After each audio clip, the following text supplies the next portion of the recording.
Vitochi, as they call him, is the world's first level 60 WoW Hardcore Classic player. Yes, it happened, boys. Degeneracy at its peak, and I'm so proud of that man. Vitochi.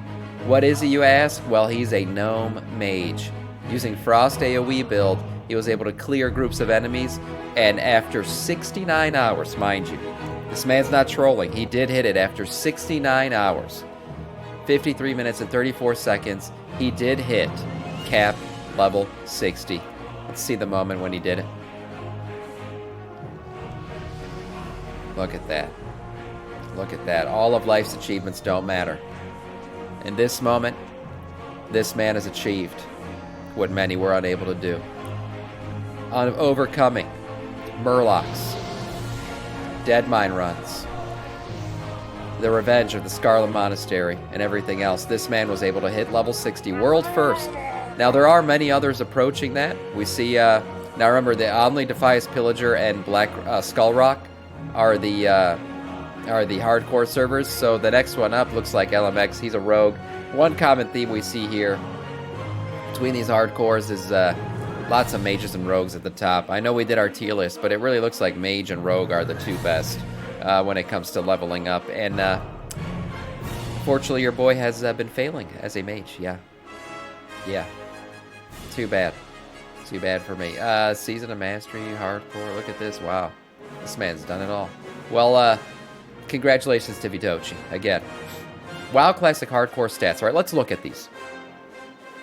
Because evidently I am not the only one dying to stream runners. In fact, 90,000, Blizzard tweeted this one out, 90,000 plus deaths have occurred since launch. It hasn't even been out for a week yet. Of those alive, the highest level was 33 at the time of this tweet. Most deadly mobs, Cobalt Miner, Wendigo, and of course, the Murloc stream runner. Yeah. We know this mob very well. Looking here, you can see a heat map generated that shows basically where people are dying. And Stormwind's right down here. I mean, you can see it's basically the starting zones. We got, you know, Duratar for all the orcs and trolls that are dying. We got the, what's it called? The undead dying up here.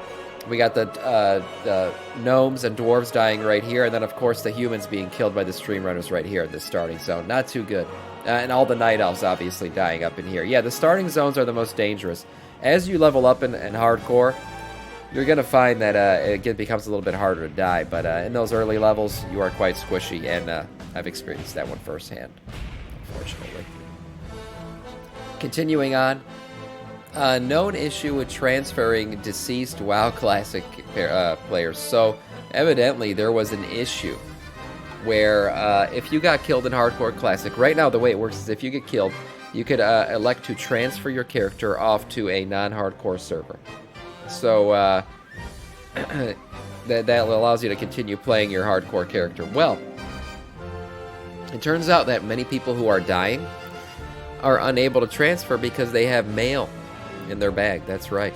So if you really want to fuck somebody over, you want to play the ultimate gotcha, you challenge someone to a Makura, but before you do, you send them a piece of mail. That's right. Finalize their death. Yeah, put something on that letter that says, dead, bitch, and then beat them in the Makura, and then they can't transfer. Done deal. Their character is done forever. Yeah. Got screwed by the Cobalt Miner. Careful inside the caves. Try to spawn like hot potatoes. Yes, I've heard. Cobalt Miners do respawn like nothing you've ever seen before. So we got to be careful with that. Yeah, but evidently this bug, Blizzard is working on it. They're trying to fix it. And, I mean, like I said, you could troll somebody right now. Send them a piece of mail, then beat them in a duel. And they're dead. They're dead. Another issue going on with the classic servers is the feels shitty. Has cost the world. Feels shitty, much like Blizzard's failure with these layers. So what is a layer, you ask? Well, it's an anti-fun thing, basically. It essentially makes you'll be on the same server, but you can't see a certain person because they're on a different layer than you, and it's supposed to be like a population mitigator, right? It's supposed to help you so you don't have 3,600 people in a starting zone all at once, which I would personally prefer.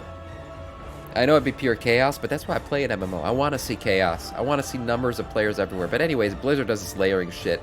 Evidently, it's been affecting non-hardcore Classic Era servers, so they're trying to fix that. I didn't really care to show this news, but I did want to talk a little bit about layers because I personally don't care for them. I wish they didn't exist. I wish you could just see everybody. Now, there is a way to get around them. If you can invite somebody who's on a different layer, it'll pull them onto your layer, into your group.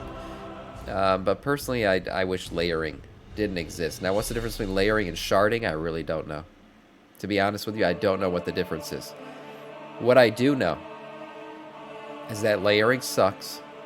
I wish it wasn't a thing. And I think the more players that show up on a server, the better the game feels.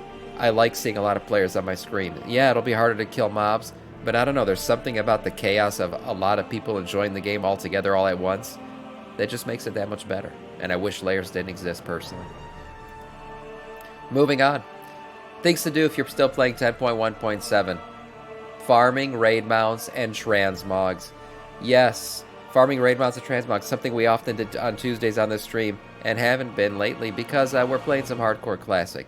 But yeah, I do agree with some of the stuff in this article, and I'm going to send this article in the chat. If you're still playing 10.1.7 and you want to do some farming, this article's pretty good. But yes, Antorus is a great one, of course. You can simply do LFR to try to get this mount. If not, running it on any difficulty will give you a shot at the Antor and Charhound, which is the first boss in the raid, and it is so easy to get to. You could literally run out of the raid over and over, switch the difficulty up, and just go back in and try again. It's the first boss, so you can easily get to this one over and over and over, and farm it 100 times over in a single run. Still, did hardcore take off as much more than retail? I don't know. I don't know what the numbers are in hardcore in terms of like how much people are playing it versus retail. I mean, I'll tell you, if you just look at the Twitch numbers right now, yes, hardcore is everywhere. But that's not a perfect indication of what players are playing. Right now, the hype is around hardcore, so maybe it's a little bit more. But I think in usual times, retail usually has more players, if I had to guess. Moving on, you can continue in that raid. The path through this raid is a little bit annoying. If you're running it on Mythic, you can get a shot at the this ugly-ass mount, which I've told you guys many times before I don't care to gift. But there it is. You can get this ugly boy at the end of the raid if you run it on Mythic. You could at least try to. Moving out to the Nighthold, which I consider to be one of the best in terms of transmog. I actually think this raid has some of the best transmog in the game. I personally have tried to get all of it on my Death Knight and any other character that I care to run through it, which I don't have alts, so I don't run any others through it. But this is a great raid to not only get a mount from. It has one of the best mounts in the game, in my opinion, but it also has some of the best transmog in the game, so it's a great one to run. If you run it on any difficulty other than Mythic, you will get your shot at the green boy. Yeah, get yourself the green boy. It's a good one. The Falcor. And if you run it on Mythic, you can get the red Falcor, which is, for a Blood DK, one of the ultimate mounts you could get. I wish I had gotten it. I tried many times, have not gotten it. It's been a tough one to get, for sure. I know quite a few people who are interested or not. Yeah, there's a lot of people. Look, hardcore is not for everyone. That's why this 10.1.7 is still relevant. And don't forget,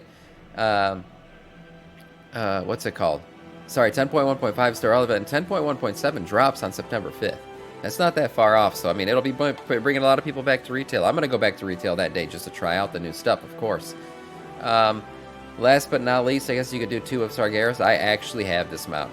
Somehow. I got it. But it does exist. Yes, you can go in there.